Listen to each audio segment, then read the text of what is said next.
টিউটোপিয়া নিয়ে এলো ডিজিটাল সহায়িকা, যেখানে থাকছে প্রত্যেকটি বিষয়ের সব অধ্যায়ের সব প্রশ্ন আর তার উত্তর সহ বিশ্লেষণ, যা পড়লে পরীক্ষার প্রিপারেশনের জন্য আর দরকার পড়বে না কোনো সহায়িকার, কোনো সহায়তার। তাই মানে বইয়ের আর কোনো মানে নেই। টিউটোপিয়ার ডিজিটাল সহায়িকা পেতে লক্ষ্য রাখো টিউটোপিয়া লার্নিং অ্যাপের ইউটিউব চ্যানেলে। Hello students, welcome to Tutopia YouTube channel. Tutopia YouTube channel তোমাদের সবাইকে স্বাগত। আমি অনিব্রত স্যার। আমি আবার এসে গেছি with the discussion of a completely new chapter from your syllabus, and let's have a look at the name of the chapter which we are going to discuss today. The name of the chapter from class 8 is Tales of Childhood. চ্যাপ্টারটার নাম হচ্ছে tales of childhood. তোমাদের ব্লজমস বইয়ের অন্যতম একটি interesting chapter. আর এই আজকের ভিডিওতে তোমাদের বই থেকে যত রকম অ্যাক্টিভিটি আছে সব রকমের অ্যাক্টিভিটি কভার করার চেষ্টা হয়েছে। তোমরা খুব মন দিয়ে যদি এই ভিডিওটা দেখো তাহলে তোমাদের চ্যাপ্টার সংক্রান্ত যত রকম ডাউট আছে, যত রকম কনফিউশন আছে, সমস্ত ক্লিয়ার হয়ে যাবে। এই চ্যাপ্টারে সব রকমের অ্যাক্টিভিটি ক্লিয়ার করা ডিসকাস করা ডেফিনেটলি হয়েছে। তবে একটা কথা বলে রাখা দরকার যে এই ভিডিওটা দেখার আগে আমি এক্সপেক্ট করব যে তোমাদের চ্যাপ্টারটা খুব ভালো করে বাড়িতে বা স্কুলে পড়া আছে। চ্যাপ্টারটা যদি তোমাদের ভালো করে না পড়া থাকে, ইন দ্যাট কেস কিন্তু এই ভিডিও তৈরির উদ্দেশ্য ব্যর্থ হয়ে যাবে। ভিডিওটা দেখা তোমাদের শুধুই হবে। সেক্ষেত্রে আমি তোমাদের রিকোয়েস্ট করব যে ভিডিওটা দেখার আগে ভালো করে চ্যাপ্টারটা বাড়িতে পড়ে নেখো, পড়ে নিয়ে তারপরে তোমরা ভিডিওটা রেখো। আর তোমাদের সুবিধার্থে এই ভিডিও শেষে আমরা একটা খুব সুন্দর টাইম লাইন মেনটেন করেছি, পর্বভাগ করে রেখেছি, যার মধ্যে আমরা বলে রেখেছি যে এই চ্যাপ্টারে পরপর কিভাবে আমরা গেছি। এমসিকিউ, স্টার্টিং ফ্রম এমসিকিউ, তারপরে ট্রু ফলস, কজ এফেক্ট, এবং তার সাথে সাথে শর্ট কোয়েশ্চেন, হ্যাঁ, এসএকিউ, গ্রামার, রাইটিং স্কিল, সব ধরনের জিনিস এখানে কভার করার চেষ্টা হয়েছে। এই টাইম লাইনটা তোমাদের কিন্তু এই ভিডিওর দেখতে এবং বুঝতে সাহায্য করবে। তো আমি ধরে নিচ্ছি চ্যাপ্টারটা তোমাদের পড়া আছে, তো সেইটা মাথায় রেখেই আমরা আমাদের আজকের ভিডিও স্টার্ট করছি। Let's take a look at that. Tales of childhood from your syllabus. চ্যাপ্টারটার নাম দেখে নিশ্চয়ই তোমরা বুঝতে পারছো। The chapter basically deals with the recollections of your golden past. আমাদের ছোটবেলাটা, শৈশব আমাদের কাছে সত্যি একটা সোনার অতীতের মতন। It's like a golden past for all of us. As we grow up we start missing the days of our childhood. Tales means the narratives, the stories. শৈশবের কাহিনী।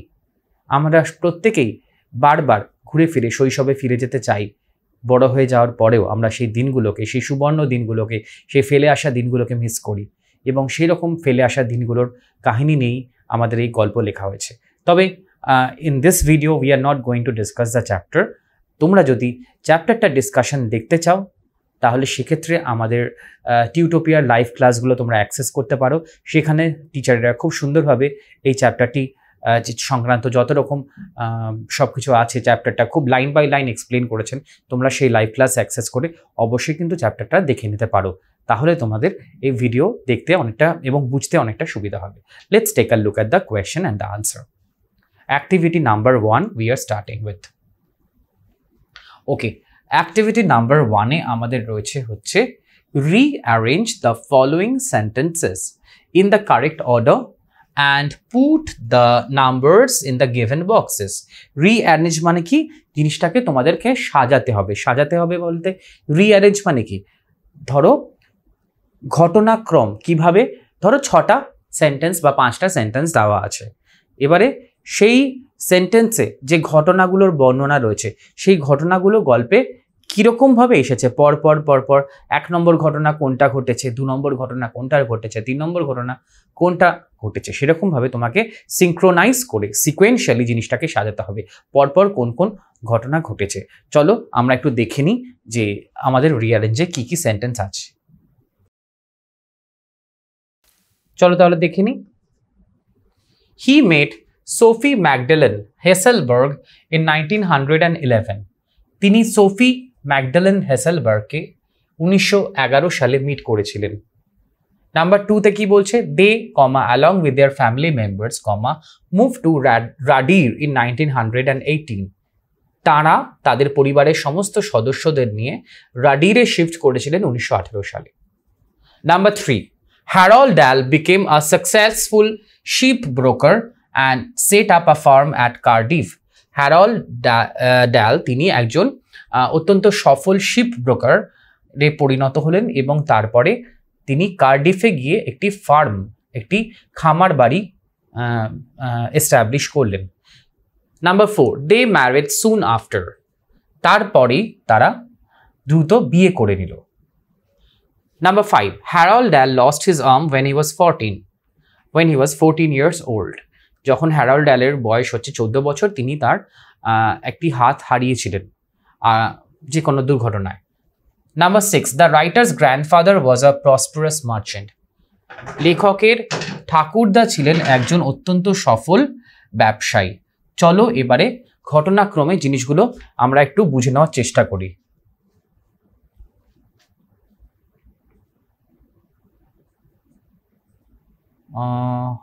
কি হবে তাহলে, আনসারসগুলো কি কি হতে পারে?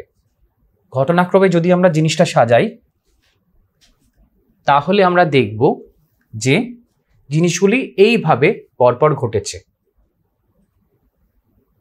আমি নাম্বারগুলো লিখে দিচ্ছি।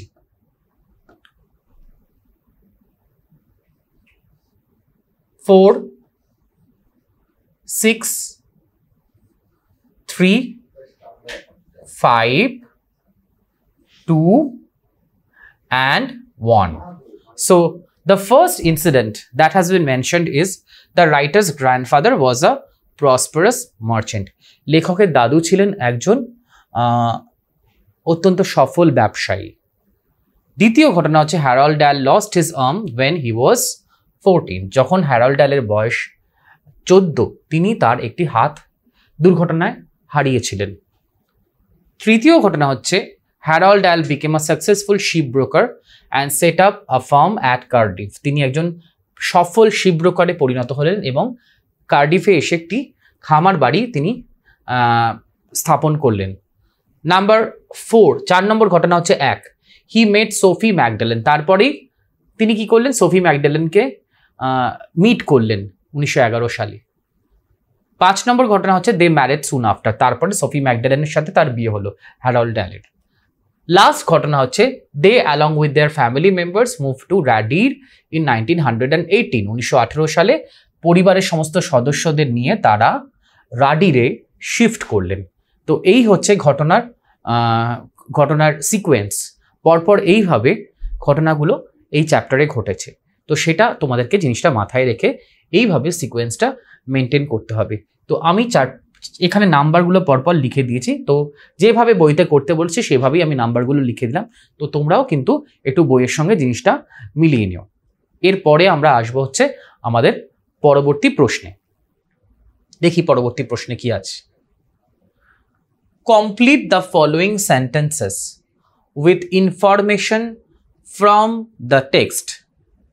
আচ্ছা, তোমাদেরকে কি করতে হবে না, তোমাদেরকে তথ্য নিয়ে, গল্পের থেকে তথ্য নিয়ে এইগুলো ফিল আপ করতে হবে। চলো আমরা একটু লিখে ফেলি, পরপর কি রয়েছে দেখিনি টুক করে। দ্য ন্যারেটরস গ্র্যান্ডফাদার ওয়াজ, কি হবে আনসার? দ্য ন্যারেটরস গ্র্যান্ডফাদার ওয়াজ, লেখক বা গল্পের যিনি কথক তার দাদু কি ছিলেন? What was his profession? যদি আমরা চ্যাপ্টারটা ভালো করে পড়ি তাহলে দেখব যে লেখকের দাদু ছিলেন, তার প্রফেশন কি ছিল? The narrator's grandfather was, what will be the answer for this? The narrator's grandfather was, answer will be the following, was a fairly prosperous merchant. তিনি একজন অত্যন্ত ফলপ্রসূ, অত্যন্ত সফল এবং সুখী ব্যবসায়ী ছিলেন। This will be the answer. The narrator's grandfather was a fairly prosperous merchant.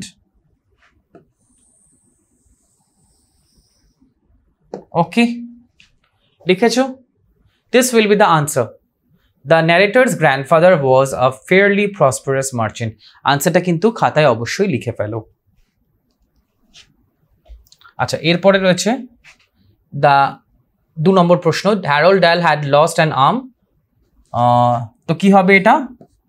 কত বছর বয়সে? আমরা আগের সিকোয়েন্সেই এটা দেখেছি, উত্তরটা ছিল হ্যারল্ড ডাল হ্যাড লস্ট হিজ আর্ম। তার তখন কত বয়স ছিল?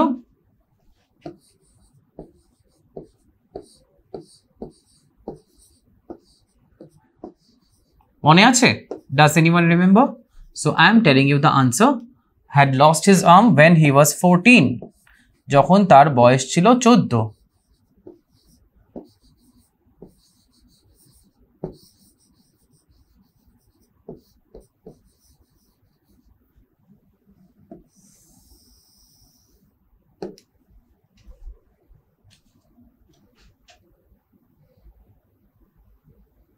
Next, a ship broker is a person. Ship ব্রোকারের কাজটা কি? এই টার্মটা আমরা আগের কোয়েশ্চেনেই দেখেছি। শিপ ব্রোকার, শিপ ব্রোকারের কাজটা কি? Who is a ship broker? A ship broker is a person, আমি আনসারটা লিখছি এভাবে, দেখো, a ship broker is a person, okay, who, underline করবে অবশ্যই, supplies the ship with everything it needs, who supplies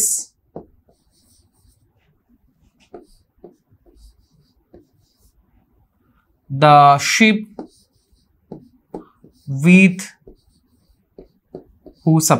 ship with everything it needs when it comes into port.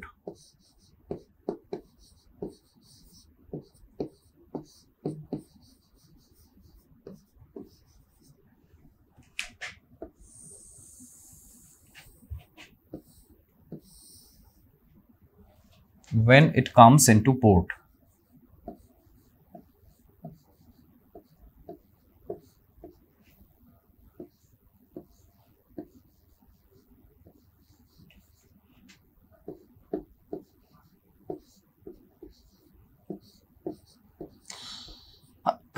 Excuse me.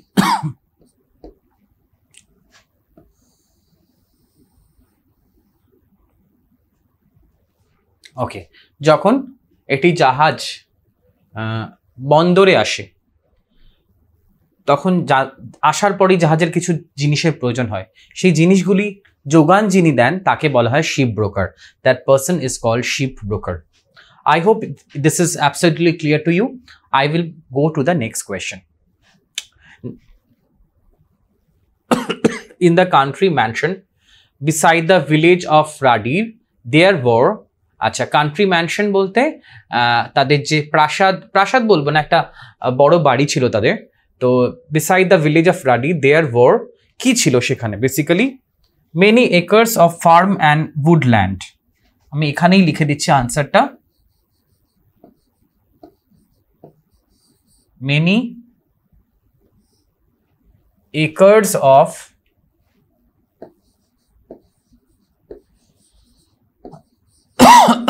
farm and woodland.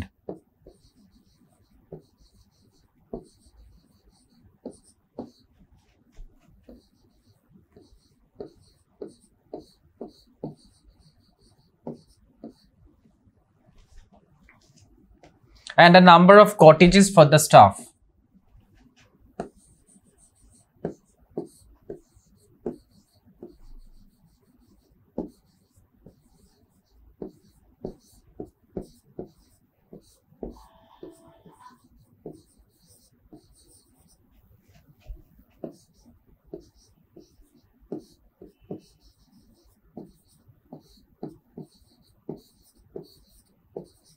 ওকে, সেখানে অনেক খামার বাড়ি ছিল, গাছগাছালি, এবং তার সাথে সাথে বেশ কিছু ঘর ছিল যেখানে স্টাফরা থাকতো। ঠিক আছে, তো এই গেল মোটামুটি আমাদের ফিল ইন দ্য ব্ল্যাঙ্কস পর্ব। পরবর্তী প্রশ্নে যাওয়ার আগে আমি জাস্ট তোমাদেরকে একটু সেলফ অ্যানালিসিস বা সেলফ অ্যাসেসমেন্ট করে দেখে নিতে বলবো যে এর মধ্যে কটা প্রশ্ন তোমাদের ঠিক হলো আর কটা প্রশ্ন তোমাদের ভুল হলো। যদি দেখো যে বেশ কিছু প্রশ্নের উত্তর তোমরা ঠিকঠাকভাবে দিতে পারোনি, তাহলে কিন্তু বুঝতে হবে যে তোমাদের প্রস্তুতিতে বেশ কিছুটা গাফিলতি আছে, খামতি আছে। কিন্তু সেটা তো করলে চলবে না, পরীক্ষার জন্য ভালোভাবে প্রিপারেশন নিতে হবে। You have to study diligently, okay? So that's very important. ভালো রেজাল্ট করতে গেলে অবশ্যই প্রত্যেকটা চ্যাপ্টার খুব মন দিয়ে খুঁটিয়ে খুঁটিয়ে থরলি পড়তে হবে, আদারওয়াইজ কিন্তু ভালো নাম্বার পাওয়াটা সম্ভব হবে না। এবং পরীক্ষায় ভালো নম্বর পেতে গেলে যেটা অন্যতম প্রয়োজন সেটা হলো স্টাডি ফ্লো কি, সেই জিনিসটা বুঝে নেওয়া। তো এক্স্যাক্টলি স্টাডি ফ্লো কি, চলো আমরা একটু দেখে নিই। ক্লাস 8-এর ছাত্রছাত্রীদের জন্য টিউটোপিয়া নিয়ে এলো মেগা স্টাডি প্যাক। পরীক্ষায় দুর্দান্ত রেজাল্ট করতে গেলে যা হতে পারে তোমার নিশ্চিত সাফল্যের সহায়ক। পরীক্ষায় ভালো রেজাল্ট করতে গেলে প্রিপারেশন হতে হবে একেবারে সলিড, আর তার জন্য অনুসরণ করতে হবে যথাযথ স্টাডি ফ্লো। চলো এক ঝলকে দেখে নেওয়া যায় কি হওয়া উচিত তোমার স্টাডি ফ্লো, অর্থাৎ তুমি কিভাবে পড়লে সেই পড়াটা আর কখনো ভুলবে না, আর পরীক্ষায় ভালো নম্বরও পাবে। পড়ার ক্ষেত্রে প্রথমে দরকার কনসেপ্ট, অর্থাৎ বিষয় সম্পর্কে স্বচ্ছ ধারণা। প্রত্যেকটা সাবজেক্টে প্রত্যেকটা চ্যাপ্টার কারোর থেকে বুঝে নেওয়া, তারপর সেই বিষয় রিলেটেড প্রত্যেকটা ডাউটকে ক্লিয়ার করা। এরপরে তৃতীয় ধাপ, সেই চ্যাপ্টারটার উপর সংক্ষেপে একটা ব্রিফ নোট পড়া, এবং চতুর্থ ধাপ হলো সেই চ্যাপ্টারের সম্ভাব্য প্রশ্নোত্তরগুলোকে পড়ে ফেলা, যার উপর নির্ভর করবে তোমার পরীক্ষার সাফল্য। এরপর তোমার প্রস্তুতি কত দূর তার জন্য তোমাকে দিতে হবে চ্যাপ্টার ওয়াইজ মক টেস্ট। তবে শুধুমাত্র টেস্ট দিলেই কিন্তু হবে না, বিশেষজ্ঞ কোনো শিক্ষককে দিয়ে সেই উত্তরপত্র চেক করিয়ে বুঝে নিতে হবে কোথায় কোথায় খামতি রয়েছে। যদি টেস্টের ফল ভালো হয় তবে বুঝতে হবে তোমার প্রস্তুতি কমপ্লিট, এবার তুমি পরের অধ্যায়ে যেতে পারো। আর ফল খারাপ হলে এই পুরো প্রক্রিয়াটা আরও একবার রিভাইজ করতে হবে। তবে বলে রাখি, তোমার এই প্রস্তুতির ক্ষেত্রে তোমার সাহায্য করতে পারে পশ্চিমবঙ্গ বোর্ডের বাংলা মাধ্যমে ছাত্রছাত্রীদের পড়াশোনার জন্য একমাত্র অ্যাপ টিউটোপিয়া। এই পুরো স্টাডি ফ্লোর জন্য টিউটোপিয়াই হলো অল ইন ওয়ান সলিউশন। কিভাবে? Step 1, concept video. টিউটোপিয়া অ্যাপে প্রত্যেক অধ্যায়ের বিষয়গুলো ছোট ছোট টপিকে ভেঙে নিয়ে গ্রাফিক্স অ্যানিমেশনের সাহায্যে এমনভাবে বোঝানো হয়েছে যা তোমাদের পড়তেও ভালো লাগবে আর মনেও থাকবে। Step 2, live class and doubt clearing. Tutopia live ক্লাসে সেই বিষয়গুলোই বোঝানো হয় বিশদে। পাশাপাশি প্রত্যেকটা ক্লাসে থাকে ডাউট ক্লিয়ারিং সেশন, যেখানে সরাসরি তোমাদের সমস্ত ডাউট বা সংশয়ের নিরসন হতে পারে। Step 3, brief notes. নোটসের জন্য টিউটোপিয়ায় তোমরা পাবে স্মার্ট নোটস, যেখানে সংক্ষেপে টু দি পয়েন্টে অধ্যায়ের ব্রিফ নোট তো করাই রয়েছে। Step 4, question and answer. আমাদের অ্যাপের নোটসে প্রশ্নোত্তরের আলোচনা তো থাকছেই, সেই সঙ্গে একটা অধ্যায়ের সব রকমের প্রশ্নোত্তরের জন্য এখন তোমাদের কাছে থাকছে ইউটিউবের এই ক্লাসগুলো, অর্থাৎ টিউটোপিয়া ডিজিটাল সহায়িকা। Step 5, mock test. টেস্ট দেওয়ার জন্য টিউটোপিয়া থাকছে প্রত্যেকটা বিষয়ের অধ্যায় ভিত্তিক mock test. Step 6, answer sheet checking and model answer. উত্তরপত্রের ছবি তুলে আমাদের কাছে পাঠিয়ে দিলে বিশেষজ্ঞ শিক্ষক খাতা দেখে তোমায় জানিয়ে দেবেন তোমার পরীক্ষার মার্কস এবং তাদের পরামর্শ। সেই সঙ্গে তোমরা পেয়ে যাবে মডেল উত্তরপত্র, যা দেখে তোমরা বুঝতে পারবে কিভাবে লিখতে হয় কোনো একটা প্রশ্নের আদর্শ উত্তর। তাহলে হলো কিনা তোমার পারফেক্ট স্টাডি ফ্লো এর অল ইন ওয়ান সলিউশন। আর এই সব কিছু নিয়েই অষ্টম শ্রেণীর ছাত্রছাত্রীদের জন্য টিউটোপিয়ার এই মেগা স্টাডি প্যাক। বিশদে জানতে ফোন করো এই নাম্বারে। তো তোমরা দেখলে তো স্টাডি ফ্লো এক্স্যাক্টলি কি। চলো এবারে we can proceed to the next questions. Okay, এবারে রয়েছে activity number 3, answer the following questions. Do you think that the narrator was happy living in the imposing mansion? তোমার কি মনে হয় গল্পের কথক কি এই বড় বাড়িতে থাকতে পেরে খুব খুশি ছিলেন? ওয়াজ হি হ্যাপি, খুব খুশি ছিলেন এত বড় বাড়িতে, সাধারণত সুসজ্জিত বাড়ি বা প্রাসাদ সম যে বাড়ি সেখানে থাকতে পারে সবার খুশি থাকারই কথা, কিন্তু লেখক কি খুশি ছিলেন? Was he happy? Answer yes, I think the narrator was very happy living in the imposing mansion since there were many things for him to enjoy.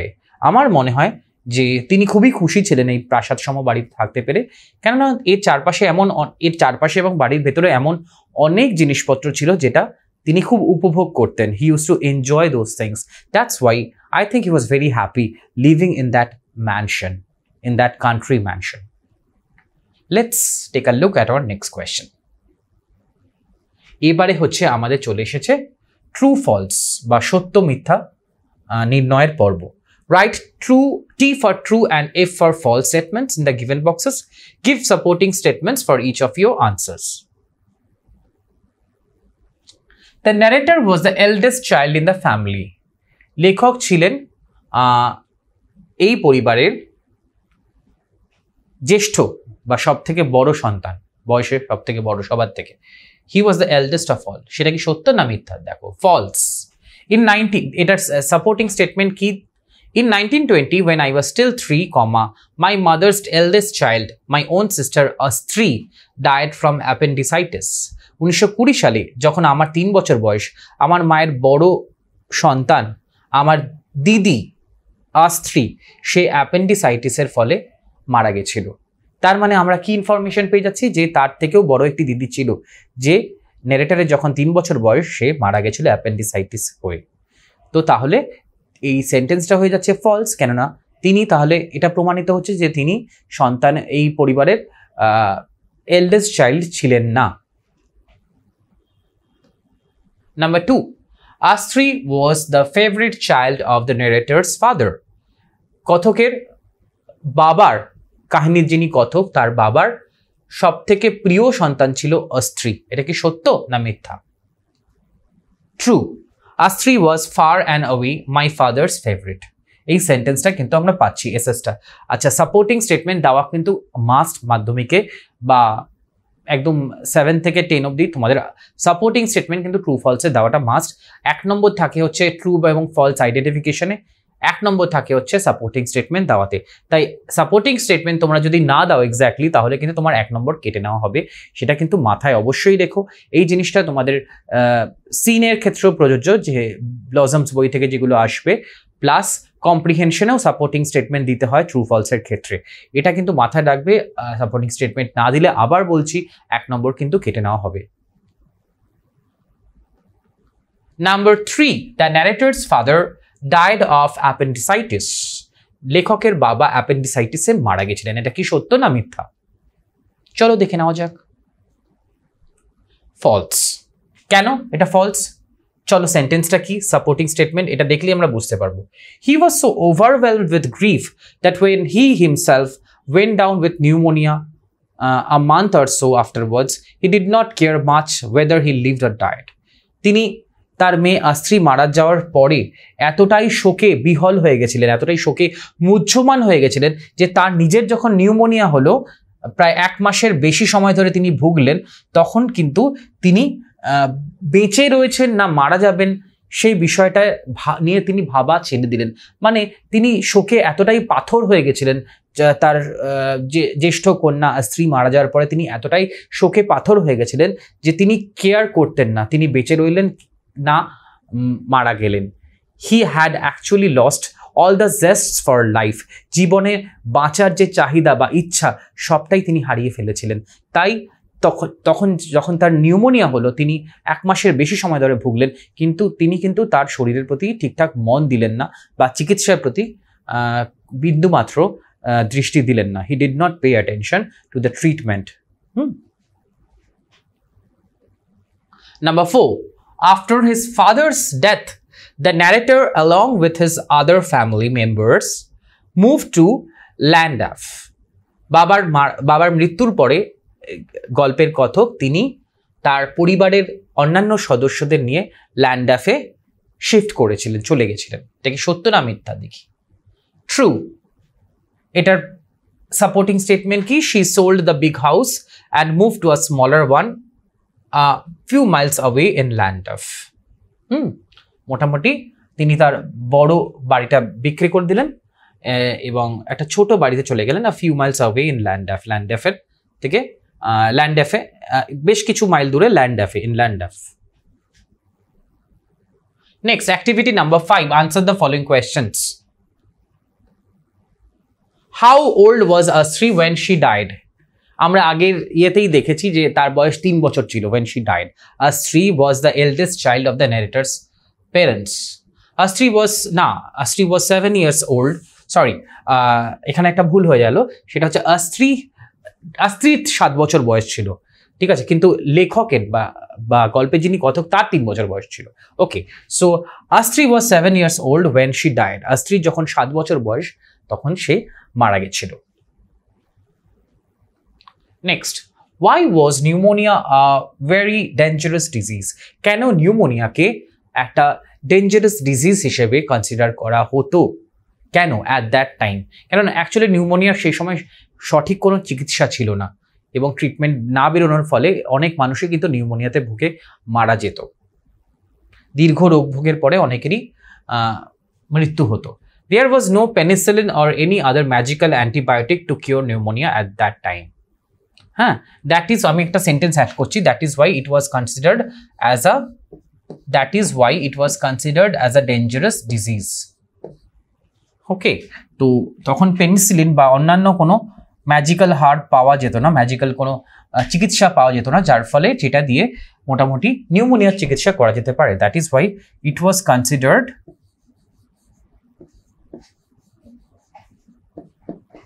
Was considered as a very dangerous disease.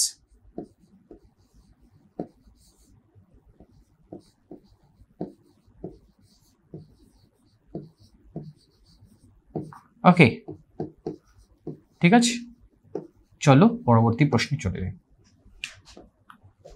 What made the narrator's father reluctant? Reluctant মানে হচ্ছে অনিচ্ছুক বা unwilling. তোমরা হয়তো অনেকেই জিজ্ঞেস করবে এই শব্দটার অর্থ কি স্যার? তো আনউইলিং বা অনিচ্ছুক, এটার অর্থ unwilling. What made the narrator's father reluctant to fight against the disease? কেন লেখকের বাবা এই ডিজিজের বিরুদ্ধে লড়াই করলেন না? নিউমোনিয়া তার যখন হলো তিনি কেন চিকিৎসা করালেন না? According to the narrator, answer কি বলছে? His father loved his daughter Astri very much. এটা আমরা আগেই দেখেছি যে তার বাবা তাদের যে জ্যেষ্ঠ সন্তান আস্ত্রিকে খুব ভালোবাসতো। Her sudden death left him literally speechless for days afterwards. তার মৃত্যুর পরে তিনি প্রায় অনেক দিন প্রায় শোকে মুহ্যমান হয়ে বাক্যহারা হয়ে গেছিলেন। হি কুড নট আটার আ single sentence from his mouth. And this made the narrator's father reluctant to fight against the disease. আস্তে আস্তে he had lost the zest for life. বাঁচার ইচ্ছা, বাঁচার তাগিদটাই তিনি হারিয়ে ফেলেছিলেন মেয়ের মৃত্যুর পরে, এবং তিনি তাই এই ডেডলি ডিজিজের বিরুদ্ধে তিনি লড়াই করার তাগিদটা বা ইচ্ছাটা হারিয়ে ফেলেছিলেন। তার আর বাঁচার ইচ্ছা অবশিষ্ট ছিল না।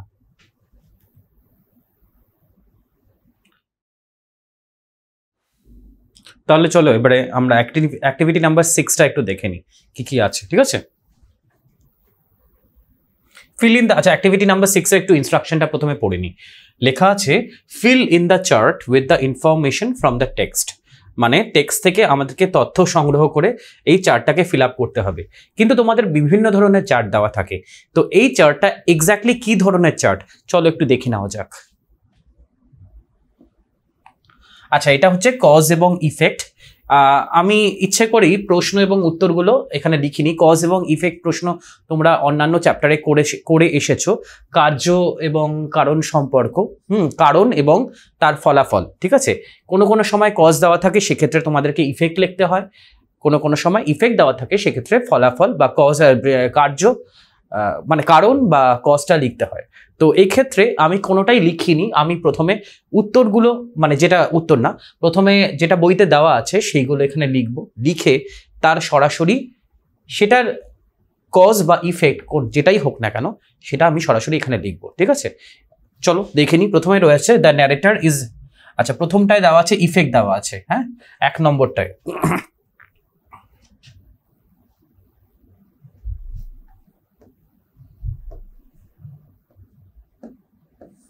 এক নম্বরটা এফেক্ট দেওয়া আছে, এফেক্টে লেখা আছে দ্য ন্যারেটার ইজ অ্যাস্টনিশড, মানে গল্পের কথক যিনি, হ্যাঁ গল্প যিনি বর্ণনা করছেন তিনি খুব অবাক হয়েছেন। দ্য ন্যারেটার ইজ অ্যাস্টনিশড, কেন তিনি অবাক হয়েছেন এটা হচ্ছে ইফেক্টে দেওয়া আছে। এবার এটার কজ বা কারণ লিখতে হবে, কেন তিনি astonished, why was he astonished, that is the question. Because আমরা যদি চ্যাপ্টারটা ভালো করে দেখি তাহলে দেখব যে এখানে বলা হচ্ছে that one can remember very little about one's life before the age of 7 or 8, that is why he was astonished. One can remember very little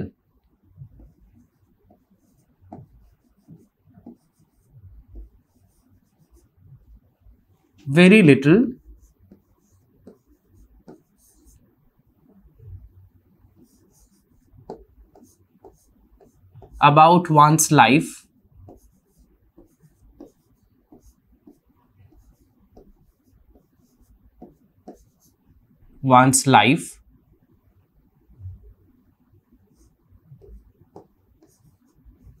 before the age of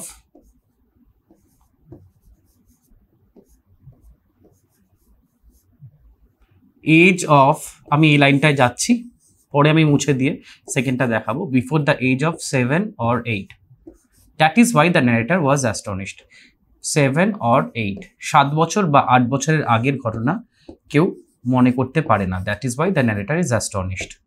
ওকে, তো এটা হচ্ছে প্রথমটার ইফেক্টের কজ। চলো আমরা পরবর্তীটায় চলে যাই, কিন্তু তার আগে আমি আনসারটা মুছে দেবো বিকজ এটার জন্য সাফিসিয়েন্ট জায়গা রাখতে হবে।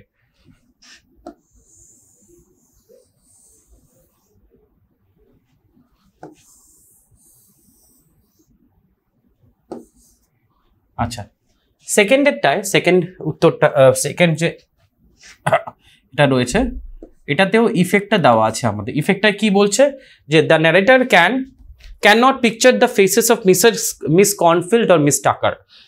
The narrator cannot picture, মানে he cannot remember the face of Miss Cornfield or Miss Tucker.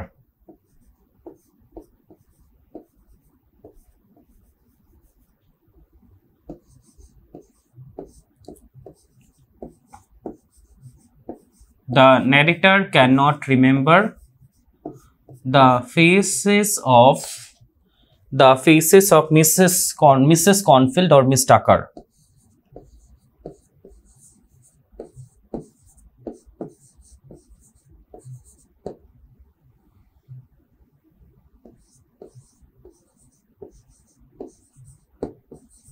Or Miss Tucker. আচ্ছা, তিনি কেন এটা মনে করতে পারছেন না? Why can't he remember the faces of the above people like Mrs. Cornfield and Mrs. Tucker? Because the narrator can tell very few things before the age of 8. এটা reason হচ্ছে, এটার কজ হচ্ছে the narrator can tell very few things, মানে 8 বছর আগের তার 8 বছর বয়সের আগে ঘটা বিভিন্ন ঘটনার কথা তিনি অ্যাকচুয়ালি স্মরণ করতে পারে না। এটা আমাদের সবার সাথেই হয় যে যত আমরা বড় হই আমাদের শৈশবের স্মৃতি আমাদের মন থেকে মুছে যায়, এবং লেখকের বা এই গল্পের কথকের ক্ষেত্রেও সেটি ব্যতিক্রম নয়। তার 7 বা 8 বছর আগে 7 বা 8 বছর বয়সের আগে ঘটে যাওয়া যা যা ঘটনা সেগুলোর কথা তার ঠিকঠাক স্মরণে নেই, এই কারণেই তার মিসেস কর্নফিল্ড বা মিস টাকারের মুখটা মনে পড়ে না। The narrator can tell very few things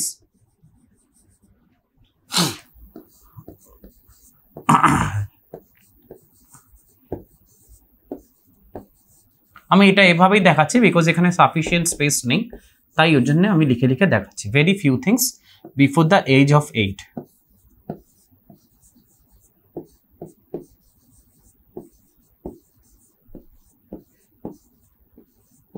ঠিক আছে, এর পরের গুলোতে এই দুটোতে কিন্তু আমাদের ইফেক্ট দেওয়া ছিল, এরপরে পরের গুলোতে আমাদেরকে কজ দেওয়া আছে, এবার কজের সাথে সাথে কি ইফেক্ট হবে সেটা আমাদেরকে লিখতে হবে। আচ্ছা, এবারে আমরা এটা মুছি, তোমরা আশা করি লিখে নিয়েছো। I hope you people have written this, so I am going to the next.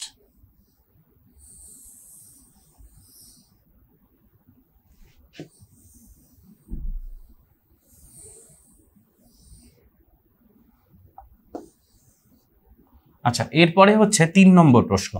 3 নম্বর প্রশ্নে আমাদেরকে বলছে কি, the journey made to or from the school were tremendously exciting.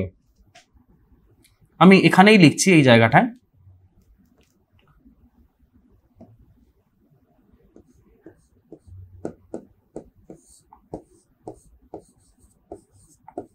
স্কুলে যাওয়ার বা ফেরার পথের যে অভিজ্ঞতাটা, সেটা গল্পের কথকের কাছে অত্যন্ত এক্সাইটিং লাগতো। এর ফলস্বরূপ কি ঘটতো এটা তোমাকে লিখতে হবে। The journey made to or from the school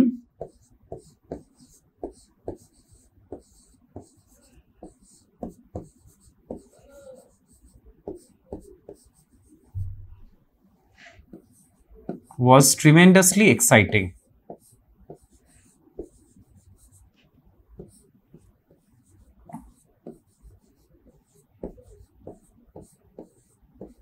I hope you people can see properly.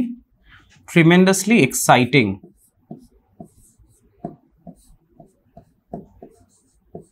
আচ্ছা, এটার সাপেক্ষে তোমাদেরকে এটার ইফেক্ট কি লিখতে হবে। The narrator can remember the জার্নিজ very clearly. এর ফলস্বরূপ কি হয়, যেহেতু এই আমরা অ্যাকচুয়ালি যে জিনিসগুলো এনজয় করি লাইফে, সেই জিনিসগুলো কিন্তু আমাদের স্মৃতিতে একটা ভালো ইমপ্রেশন ফেলে যায়। It leaves profound impact or great impression upon our minds. এবং গল্পের কথকের ক্ষেত্রেও কিন্তু তাই হচ্ছে, যেহেতু এই জার্নিটা স্কুলে যাওয়ার এবং স্কুল থেকে ফেরার পথের বাড়ি ফেরার যে অভিজ্ঞতাটা তিনি খুব এনজয় করতেন, এই কারণে এই জিনিসটা কিন্তু তার মনে পার্মানেন্টলি থেকে গেছিল। Okay, so I will write like this, the narrator can remember this journeys very clearly. As a result of this, the narrator can remember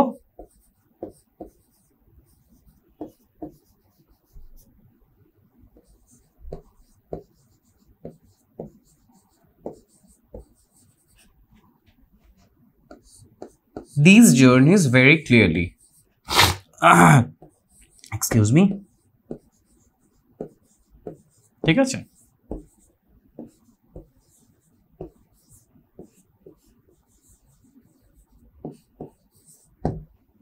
ওকে, সুস্পষ্টভাবে তার মনে আছে এই জার্নিগুলোর অভিজ্ঞতার কথা। 4 নম্বরটায় চলে যাই। 4 নম্বর কজ দেওয়া আছে এবং সেক্ষেত্রে তোমাকে ইফেক্ট লিখতে হবে 4 নম্বরটাতেও।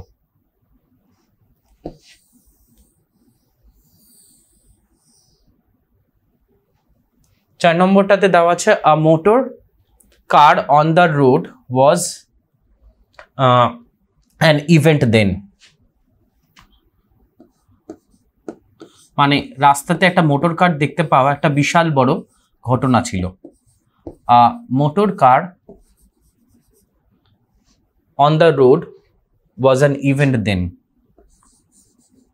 রাস্তায় কিন্তু একটা মোটর কার দেখতে পাওয়া মানে সেটা একটা বিশাল বড় অভিজ্ঞতার কথা। এখন তো রাস্তায় মোটর কার বা যে কোনো যন্ত্রচালিত গাড়ির ছড়াছড়ি। On the road was an event then, কেন? এর ফলস্বরূপ কি হয়েছিল?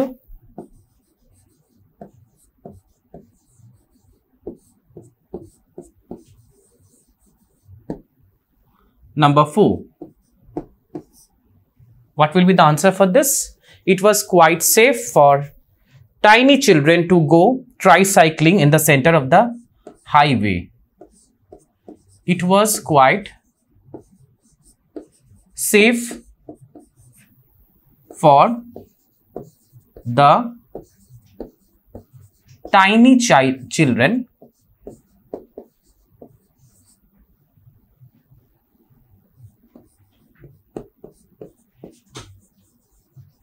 to go tricycling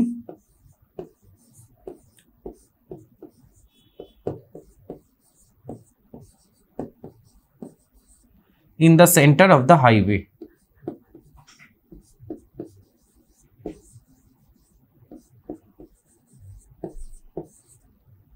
আচ্ছা, এই জিনিসটা একটু ছোট্ট করে বুঝিয়ে দিই।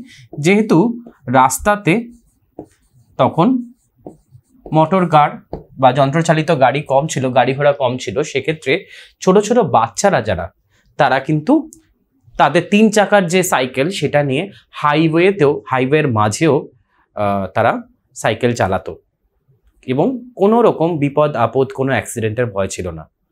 তো একটা সুন্দর জগতের কথা আমরা এখানে পড়ছি, যে জগতের কথা হয়তো আমরা কল্পনাও করতে পারবো না, যে এরকম একটা হাইওয়ে একদম পুরোপুরি ফাঁকা, আর ছোটো ছোটো বাচ্চারা সেখানে ট্রাইসাইকেল নিয়ে গাড়ি চালাচ্ছে, এটার কথা জাস্ট কল্পনাও করা যায় না, কিন্তু সত্যি those were the golden days of the narrator's life. চলো এবারে আমরা আমাদের পরবর্তী প্রশ্নে চলে যাই।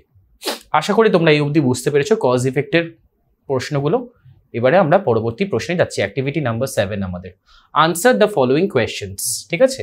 পরবর্তী প্রশ্নগুলির উত্তর দাও। দেখো কি আছে। Number 1, what was the name of the narrator's first school? গল্পের কথকের প্রথম স্কুলের নাম কি ছিল?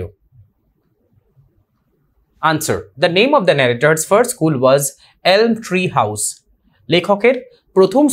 লেখকের বা গল্পের কথকের প্রথম স্কুলের নাম ছিল এলম tree house. Next, which blurred memory does the narrator have of his early days? একদম তার ছোটবেলার কোন আবছা স্মৃতি গল্পের কথকের মনে এখনো রয়েছে? কোন আবছা স্মৃতি গল্পের কথকের মনে এখনো রয়েছে তার প্রথম দিকের একদম? Answer, the narrator has the blurred memory, মানে আবছা স্মৃতি of his sitting on the stairs and trying over and over again to tie one of his shoelaces. তার একদম প্রথম দিকের জীবনের যে আবছা স্মৃতি যেটা তার মনে এখনো রয়ে গেছে, সেটা হচ্ছে তিনি সিঁড়িতে বসে আছেন এবং বারবার করে জুতোর ফিতে বাঁধার চেষ্টা করছেন। ছোট বাচ্চাদের এই সমস্যাটা অনেকেরই হয়, যে জুতো ফিতে বাঁধতে গিয়ে তারা অনেক সময় কনফিউজড হয়ে যায়।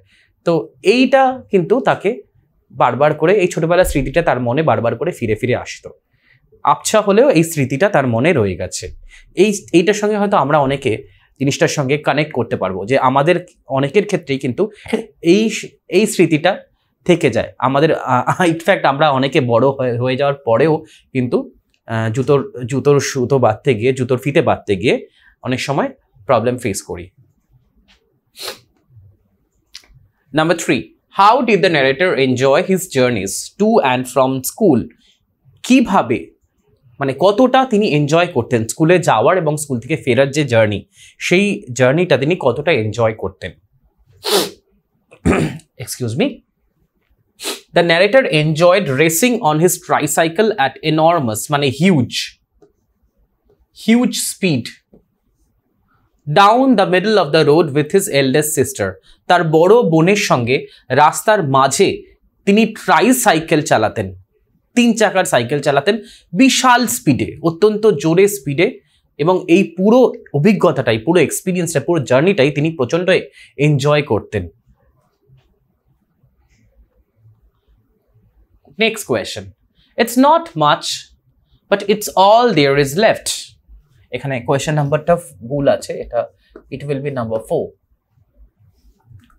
It's not much, but it's all there is left. Why, according to you, did the narrator make this comment? কেন মনে হয় তোমার কেন মনে হয় যে গল্পের কথক এই বিশেষ কমেন্টটা করলেন? What might be the possible reason behind that? The narrator had very few memories of his early childhood. তার একেবারে একদম শৈশবের সেরকম কোনো স্মৃতি তার মনে ছিল না। He regretted this. তার খুব আফসোস হতো যে কেন তার মনে নেই একদম শৈশবকালের স্মৃতি। But he could still recall মানে হচ্ছে remember, স্মরণ করা। He could still remember, or he could still recall some special incidents which were most precious things in his life. কিন্তু তা সত্ত্বেও বেশ কিছু ঘটনা ছিল, বিশেষ ঘটনা ছিল, যেগুলো হচ্ছে তার জীবনের অন্যতম মূল্যবান সম্পদ বা মূল্যবান স্মৃতি, যেগুলো এখনো তার মনে রয়ে গেছে। তাই তিনি বলছেন ইটস নট মাচ, হয়তো খুব বেশি নয়, but it's all there is left. কিন্তু এই কয়েকটা ঘটনার কথা যেগুলো তিনি বললেন এই ইউনিটে, সেই ঘটনাগুলো তার মনে এখনো রয়ে গেছে। Next, activity number 8A. In the following sentences, underline the verb forms which show that the person denoted by the subject does something. Circle the verb forms which show that something is done to person denoted by the subject. আচ্ছা তোমাকে কি করতে হবে instruction অনুযায়ী as per the instruction given in the question you have to underline the verb forms which show that the person denoted by the subject does something. যে এই বাক্যে যিনি কর্তা আছেন তিনি যে কোনো কর্ম করছেন সেই কর্মটা সেই ক্রিয়াটা তোমাকে ভার্ব ফর্মটাকে তোমাকে আন্ডারলাইন করতে হবে। তিনি যে একটা কর্ম করছেন সেটা যে বোঝা যাচ্ছে, তিনি যে একটা ক্রিয়া করছেন এই ক্রিয়ার ফর্মটা তোমাকে ভার্ব ফর্মটা তোমাকে আন্ডারলাইন করতে হবে। Circle the verb form which show that the something is done to a person denoted by the subject, এবং তার সাথে সাথে you have to circle the verb forms which show that something is done to person denoted by the subject. যদি কর্তার সাথে কিছু হয়ে থাকে কর্তার সাথে কিছু হয়ে থাকে মানে এটা যদি প্যাসিভ হয় সেক্ষেত্রে ভার্বটাকে তোমাকে সার্কেল করতে হবে। She sings a song. আচ্ছা এক্ষেত্রে এটা হচ্ছে subject,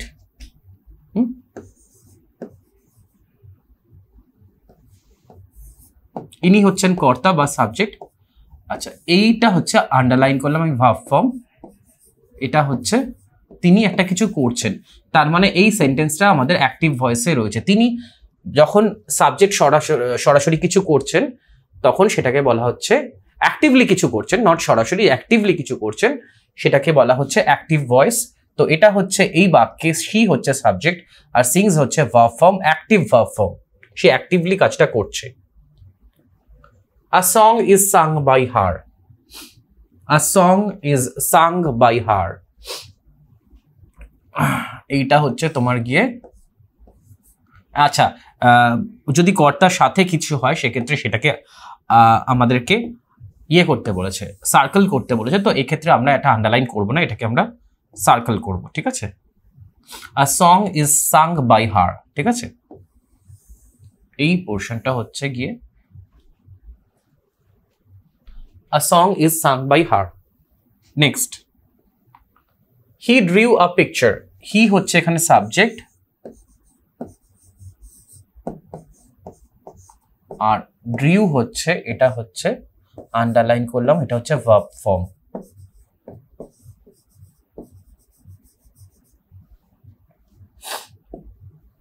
A picture was drawn by her.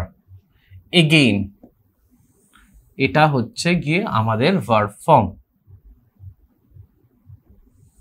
আচ্ছা এটা তো আন্ডারলাইন করা যাবে না, আমি sorry.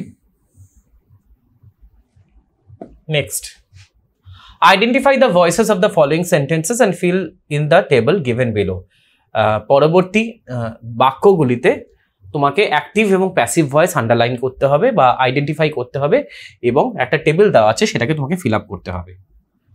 He told a story, প্রথমেরটা দেখি বোঝা যাচ্ছে সে একটি গল্প বলেছিল, এটা হচ্ছে active voice.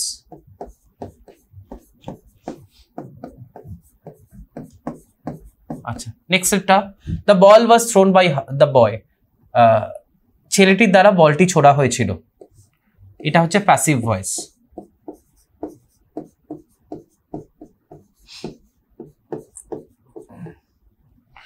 I read many books, আমি প্রচুর বই পড়েছি, অ্যাক্টিভ ভয়েস।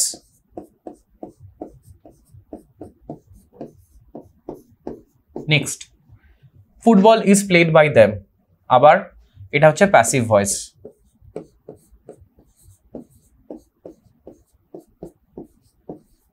আচ্ছা পরেরটা আমাদেরকে চার্ট ফিল আপ করে জিনিসটাকে করতে বলেছে, তো আমরা একটু চার্ট করে ফেলবো, ঠিক আছে।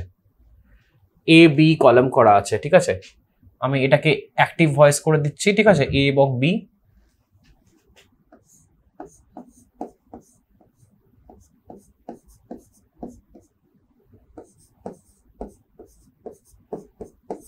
এটা হচ্ছে বিটা হচ্ছে প্যাসিভ ভয়েস ধরে নাও।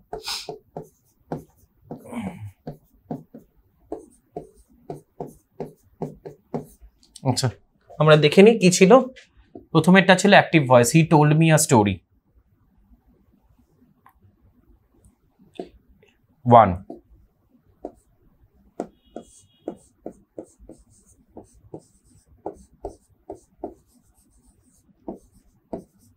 ওকে, এগেন ওইদিকে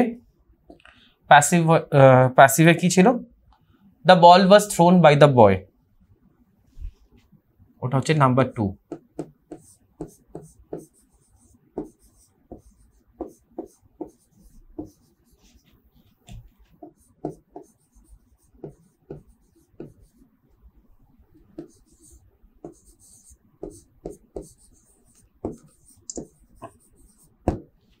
Next, number 3, I read many books.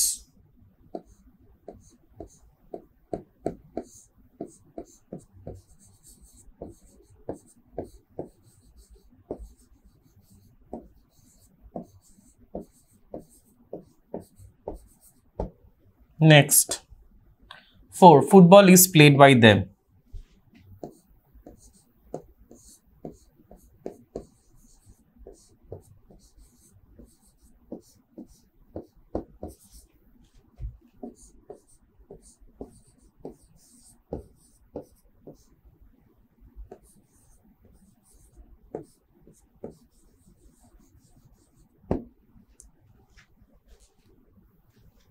Next, match column A with column B. Column A এবং কলাম বি তোমাকে ম্যাচ করতে বলেছে, ঠিক আছে। মাদার, ফার্স্ট এটা রয়েছে mother is cooking food, mother is cooking food for us, number 1।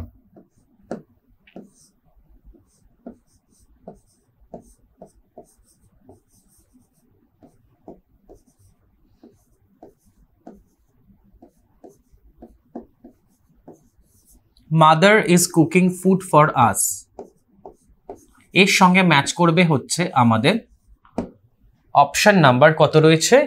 Option number C. Option number C তে রয়েছে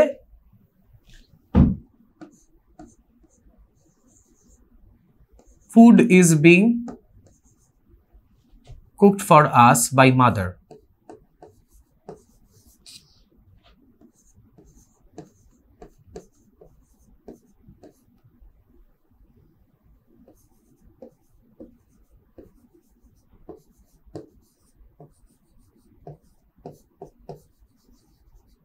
নাম্বার 2 তে কি রয়েছে? Father is baking a cake, বাবা একটি কেক বেক করছেন। Father is baking a cake, এটার সঙ্গে যদি আমরা প্যাসিভে চেঞ্জ করি আনসারটা হবে কি? Father is baking a cake, a cake is being baked by father.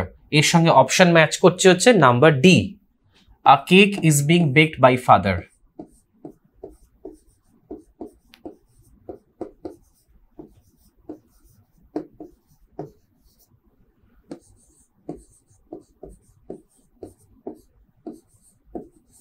Next, option number 3।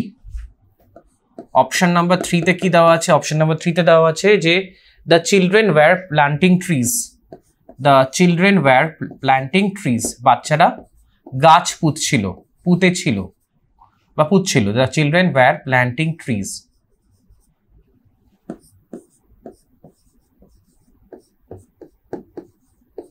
এর সঙ্গে কি ম্যাচ করবে? which answer will match for this? যদি এটাকে আমরা প্যাসিভ ভয়েসে চেঞ্জ করি তাহলে আনসার কি হবে?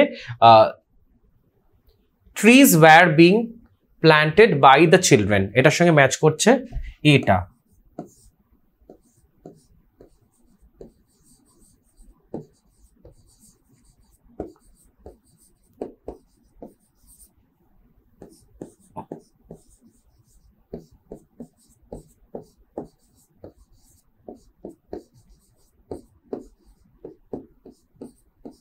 নেক্সট পড়ে রইল হচ্ছে আমাদের option number 4, the students were learning a lesson, এটার সঙ্গে বিটা যাবে, পড়ে রইল the students were learning a lesson.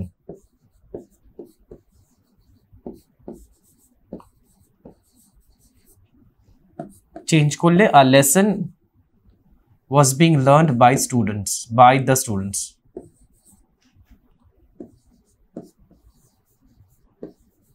A lesson was being learned by the students.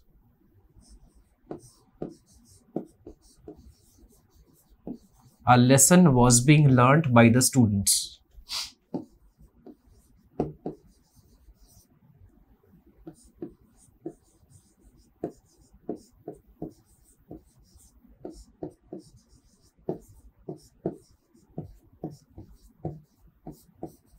Okay, I think it's clear to everyone. Now I will proceed to the next question. Please take a look at column A and column B. Activity number 8D. Change the voices of the following sentences. এবারে সরাসরি voice change তোমাকে করতে হবে। আমাদের grammar portion কিন্তু start হয়ে গেছে অনেক আগেই।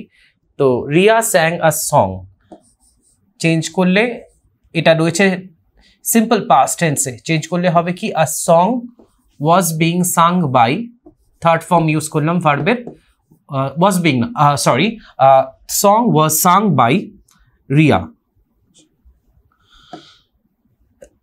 Excuse me. A song was sung by Ria.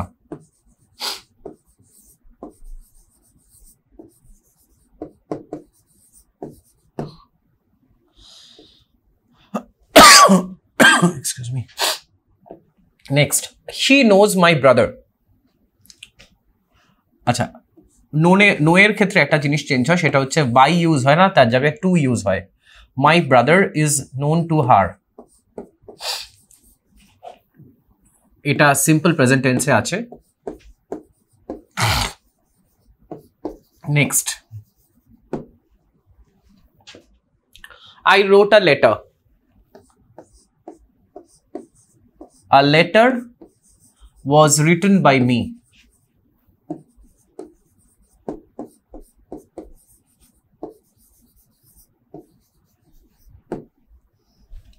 Simple past tense ছিল এটা। Activity number 9. Make meaningful sentences with the given pairs of words. Use one pair of one sentence. Make sentence করতে হবে। তো মেট আর shop দুটো রয়েছে এই শব্দ, এই দিয়ে আমি আনসারটা লিখেই রেখেছি already. I met a friend of mine at a cafe. আমি আমার একটি বন্ধুর সাথে ক্যাফে শপে, এখানে শপ কথাটা অ্যাট আ ক্যাফে শপ, বা এখানে ক্যাফে শপ ওয়ার্ডটা অ্যাকচুয়ালি অ্যাপ্রোপ্রিয়েট না, এক্ষেত্রে আমি কফি শপ করে দিচ্ছি কথাটা, ঠিক আছে? I met a friend of mine at a coffee shop.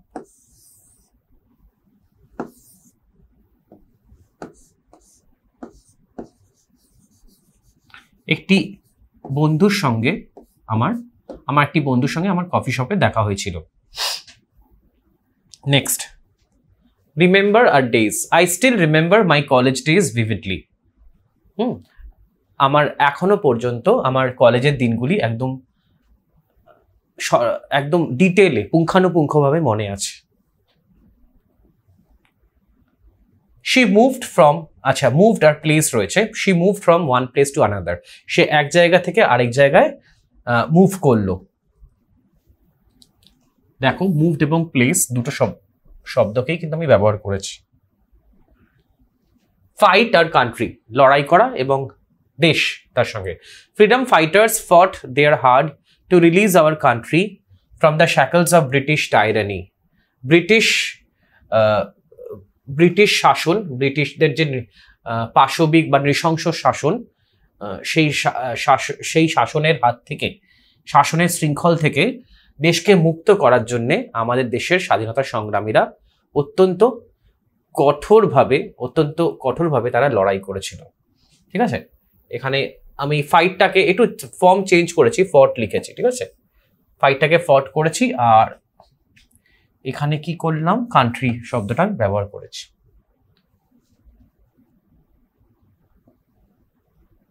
Right and autobiography. এবার আমরা রাইটিং স্কিলে আসছি। অটোবায়োগ্রাফি হচ্ছে আত্মজীবনী।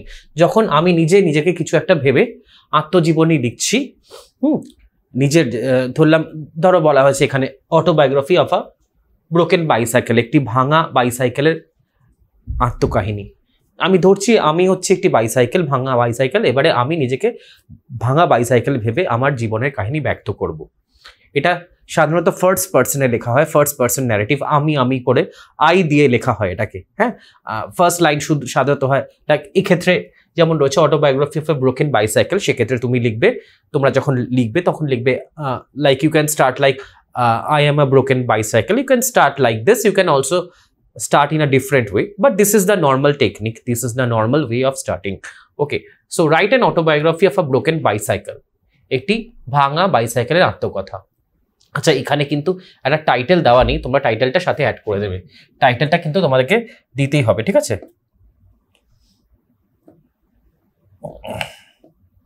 এটা দিয়ে দেবে, এইটা হচ্ছে টাইটেল হবে অটোবায়োগ্রাফি, একদম শুরুতে এটা লিখে দেবে, autobiography of a broken bicycle.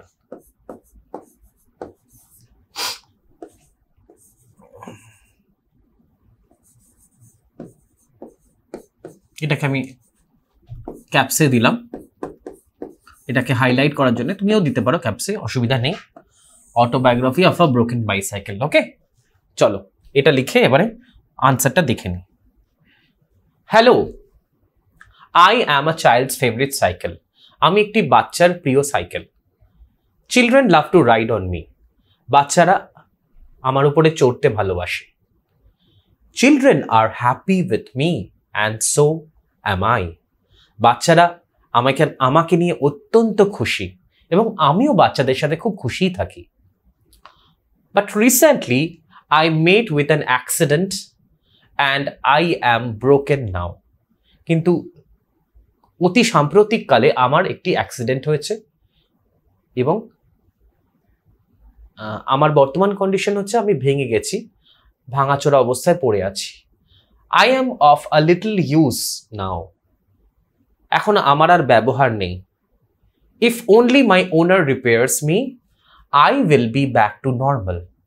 আমার যিনি মালিক, যিনি আমার ওনার, তিনি যদি আমাকে রিপেয়ার শপে নিয়ে গিয়ে আমাকে রিপেয়ার করেন, আমাকে মেরামত করেন, তবেই আমি আমার আগের ফর্মে I will back to my previous form, সব কিছু আবার নর্মাল হয়ে যাবে।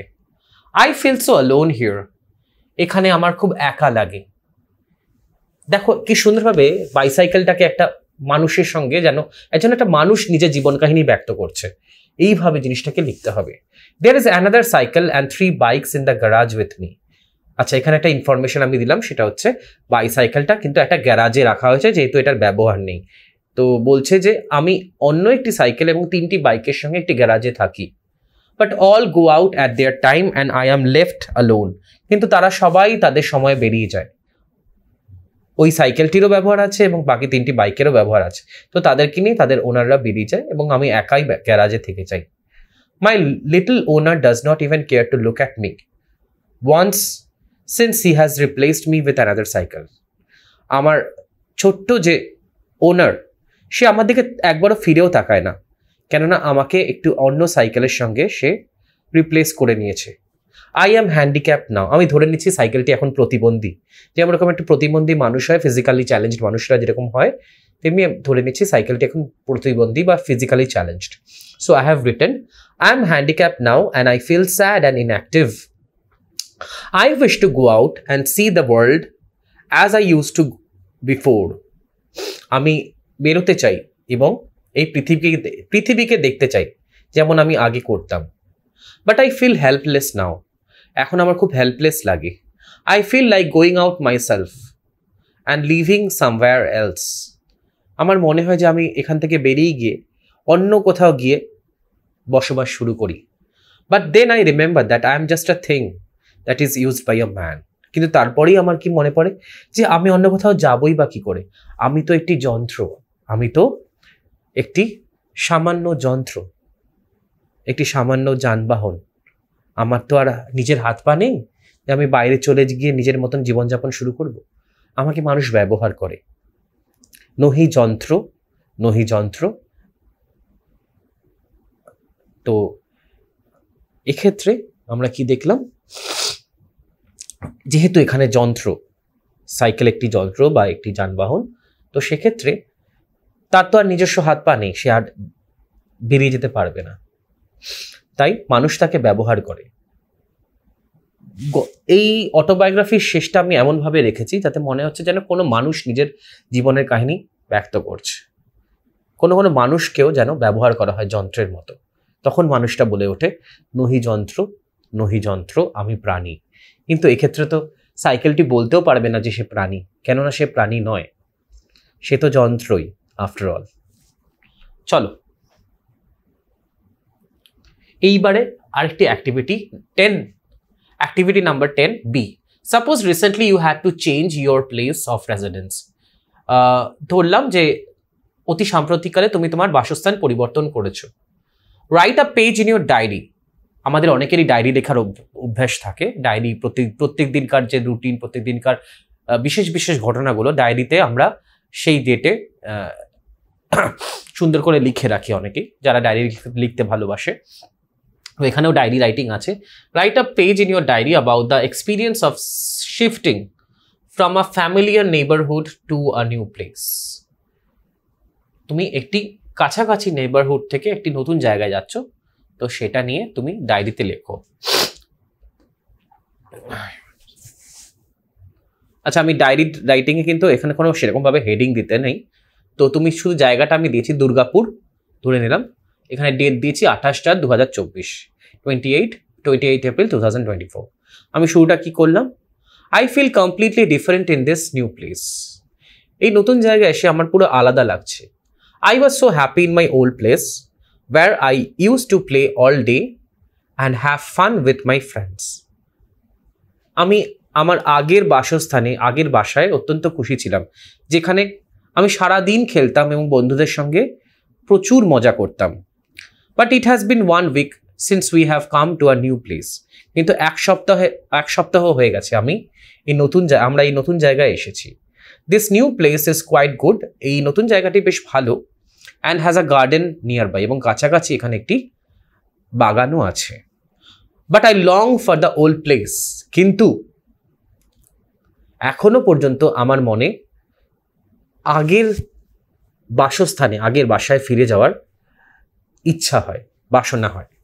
When my father told us that we are going to shift in a few days, I was so sad. আমার বাবা যখন আমাকে বলেছিল যে আমরা নতুন একটা জায়গায় যাচ্ছি কয়েকদিনের মধ্যে, আমার প্রচণ্ড দুঃখ হয়েছিল। Firstly I did not wish to leave my old friends. প্রথমত আমি আমার পুরনো বন্ধুদের ছেড়ে যেতে চাইনি। And secondly I always felt happy there. এবং আমি সেখানে সবসময় আনন্দ উপভোগ করতাম, আনন্দ অনুভব করতাম। I was very happy there. But now that we have finally shifted here, I feel like I am in a different world. কিন্তু যেহেতু শেষ পর্যন্ত আমাদেরকে এই নতুন জায়গায় আসতে হয়েছে, আমার মনে হচ্ছে, আবার কিন্তু আমি শুরুতে যেটা বলছিলাম সেটাই বললাম, আমার মনে হচ্ছে যে আমি একটা অন্য জগতে, অন্য পৃথিবীতে যেন চলে এসেছি। ঠিক আছে, তো এই চ্যাপ্টারের সংক্রান্ত মোটামুটি যা যা অ্যাক্টিভিটি ছিল আমাদের এখানে কমপ্লিট হলো। আশা করি তোমরা সমস্ত অ্যাক্টিভিটি এখানে ভালোভাবে বুঝতে পেরেছো। পরবর্তীকালে আমরা আবার হাজির হব তোমাদের কাছে অন্য কোনো একটা চ্যাপ্টারের এক্সপ্লেনেশন নিয়ে। ততদিন পর্যন্ত তোমরা ভালো করে এনজয় করো এবং ভালো করে এই ভিডিওটা দেখে চ্যাপ্টারটার সমস্ত প্রশ্ন উত্তর খাতায় কিন্তু অবশ্যই তুলে ফেলো। ভালো থেকো, টেক কেয়ার, বাই।